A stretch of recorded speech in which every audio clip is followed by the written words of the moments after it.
Hi, my name is Stephanie Jarno. I'm the market manager for instrumentation at Huber+Suhner. We're at the IMS on day 3, and I'm here to talk about the VNA test assemblies. So when you're running VNA measurement campaign, no matter what your application is, the target is the same, improving the throughput and the efficiency of your test setup. So what does that mean? Well, there are a few parameters you're trying to achieve. First of all, the precision, the measurement accuracy, which may differ depending on your application. So what matters? First, precision, the accuracy of your measurement. So these may differ based on your application. For instance, characterization or R&D purposes may require an ultimate precision, where production validation may tolerate a tiny bit less precision. Reliability.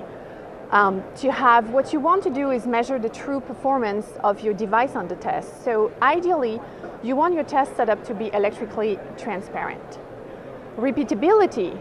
You want electrical stable test setup so that you can increase the interval between calibration. And then obviously robustness to be able to withstand the day-to-day wear. So what does it mean in terms of cable assembly? Well, there are the obvious parameters like your maximum frequency, the bandwidth required, which is typically driven by the connector interface used on one side on your test equipment, so the VNA, and on the other side on your device under test. The return loss of your assembly, so how well matched your assembly is, and the insertion loss, the maximum attenuation lost of your assembly. There are even more important parameters because the return loss and the insertion loss can be calibrated out by the test equipment during the calibration. So for instance, amplitude and phase stability are important parameters. When you're doing a measurement, in most cases you are using flexible assemblies. Flexible assemblies means that movement, flexure, pulling will be applied on your cable assembly. So, however, during the calibration, you have positioned your test setup in a specific arrangement. And if movement applied to your cable assembly will alter more or less the performance of your calibration. You obviously wanted less than more for greater measurement accuracy. So that's where the amplitude and phase stability are important parameters. Amplitude and phase stability versus flexure, versus movement, versus tensile stress. But something that is often forgotten, but non-negligible, is also the phase stability versus temperature. For instance, in our new cable assemblies for VNA application, we are using a different material, a non-PTFE based solution.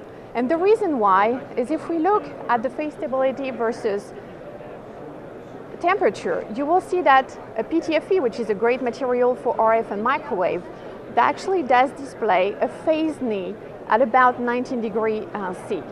So typically you will see, even for a good VNA assembly, a phase change of about 600 ppm. What we are doing is we are using a non-PTFE based cable to allow a phase variation of less than 50 parts per million over the whole frequency range, 26.5 gigahertz in this case, for the temperature range which matter for VNA measurements, so typically 15C to 30C. Also, phase stability versus flexure and amplitude versus flexure.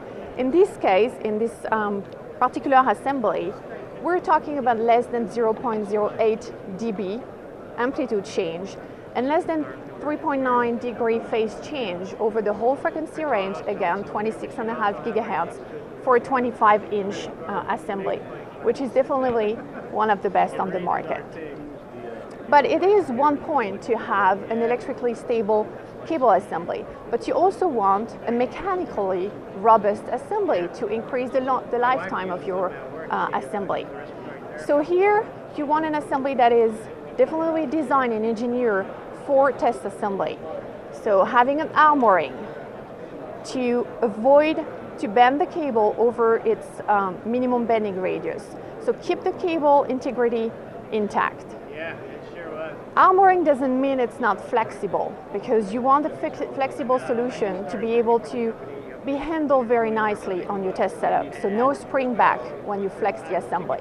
And obviously you want a ruggedized solution to increase the torque and the crush resistance. Now I have a story I can tell forever how. So having the right cable assembly for your VNA application will improve the total cost of ownership by increasing the time between your calibration intervals, by increasing the lifetime of your products, and as well by reducing the downtime.